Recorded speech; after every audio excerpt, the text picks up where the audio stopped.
ಗಣೇಶಾಯ ನಮಃ. ಕಲಿಯುಗದ ಆರಂಭದಲ್ಲಿ ಭೂಲೋಕದಲ್ಲಿ ತುಂಬಾ ಬರಗಾಲವಾಗಿರುತ್ತದೆ.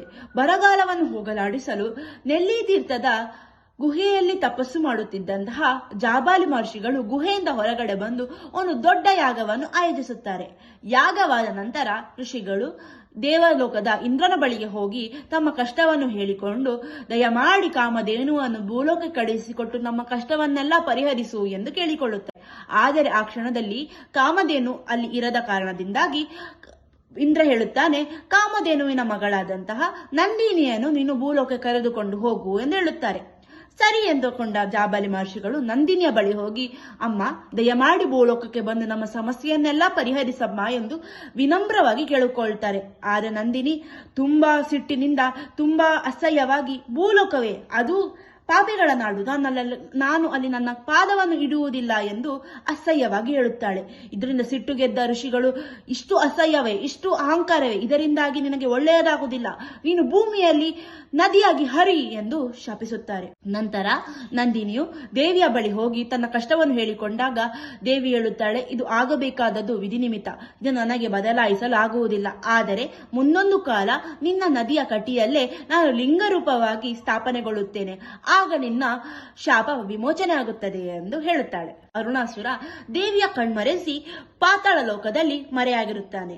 ಇವನಿಗೆ ದೇವಿ ತನ್ನನ್ನು ಸಂಹಾರ ಮಾಡುತ್ತಾಳೆ ಎಂಬ ಎಲ್ಲಾ ಪರಿವಿತ್ತು. ಆದುದರಿಂದ ಇವನು ಬ್ರಹ್ಮನನ್ನು ಕುರಿತು ಒಂದು ತೀವ್ರವಾದ ತಪಸ್ಸನ್ನು ಮಾಡುತ್ತಾನೆ. ತಪಸ್ಸಿಗೆ ಪ್ರತ್ಯಕ್ಷವಾದಂತಹ ಬ್ರಹ್ಮ, ನಿನಗೇನು ಬರಬೇಕು ಎಂದು ಕೇಳಿದಾಗ ಅರುಣಾಸುರ ಹೇಳುತ್ತಾನೆ, 2 ಹಾಗೂ 4 ಕಾಲಿನ ಪ್ರಾಣಿಯಿಂದಲೂ ಹೆಣ್ಣು ಗಂಡಿನಿಂದಲೂ ಹಾಗೂ ಯಾವ ಅಸ್ತ್ರಗಳಿಂದಲೂ ನನಗೆ ಮರಣ ಬರಬಾರದು ಎಂದು ಕೇಳಿಕೊಂಡಿರುತ್ತಾನೆ. ದೇವಿಯು ಮೋಹಿನಿ ರೂಪವನ್ನು ತಾಳಿ ಅರುಣಾಸುರನ ಉದ್ಯಾನವನಕ್ಕೆ ಹೋಗುತ್ತಾಳೆ. ಉದ್ಯಾನದಲ್ಲಿ ಇದ್ದಂತಹ ದೇವಿಯನ್ನು ಕಂಡು ಅರುಣಾಸುರ ಮೋಹಗೊಳ್ಳುತ್ತಾನೆ. ಮೋಹಗೊಂಡು ತನ್ನನ್ನು ಮದುವೆಯಾಗುವಂತೆ ಕೇಳಿಕೊಳ್ಳುತ್ತಾನೆ. ಆಗ ದೇವಿ ತನ್ನ ನಿಜ ರೂಪವನ್ನು ತೋರಿಸಿ, ನಾನು ನಿನ್ನನ್ನು ಸಂಹರಿಸಲು ಬಂದಂತ ಮಹಾಕಾಳಿ, ನಿನ್ನನ್ನು ಈಗ ಸಂಹಾರ ಮಾಡುತ್ತೇನೆ ಎಂದು ಹೇಳುತ್ತಾರೆ. ದೇವಿಯ ಮಾತನ್ನು ಕೇಳಿದ ಅರುಣಾಸುರ ತನ್ನ ಖಡ್ಗವನ್ನು ತೆಗೆದುಕೊಂಡು ದೇವಿಯ ಸಂಹಾರ ಮಾಡಲು ಸಿದ್ಧನಾಗುತ್ತಾನೆ. ಆಗ ದೇವಿಯು ಬ್ರಾಹ್ಮರಿ ಅಂದರೆ ದುಂಬಿಯ ಸ್ವರೂಪವನ್ನು ತಾಳಿ ಒಂದು ಬಂಡೆಗಲ್ಲಿನಲ್ಲಿ ಮರೆಮಾಚಿಕೊಳ್ಳುತ್ತಾಳೆ. ನಂತರ ಅರುಣಾಸುರ ತನ್ನ ಖಡ್ಗವನ್ನು ತೆಗೆದುಕೊಂಡು ಬಂಡೆಯ ಮೇಲೆ ಹೊಡೆಯಲಾರಂಭಿಸುತ್ತಾನೆ.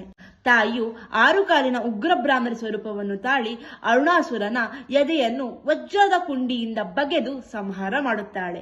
ನಂತರ ತಾಯಿ ನಂದಿನಿಗೆ ಕೊಟ್ಟಂತಹ ಮಾತಿನಂತೆ ನಂದಿನಿಯ ಕಟಿಯಲ್ಲಿ ತಾಯಿ ಲಿಂಗ ಸ್ವರೂಪವಾಗಿ ಸ್ಥಾಪನೆಗೊಳ್ಳುತ್ತಾಳೆ.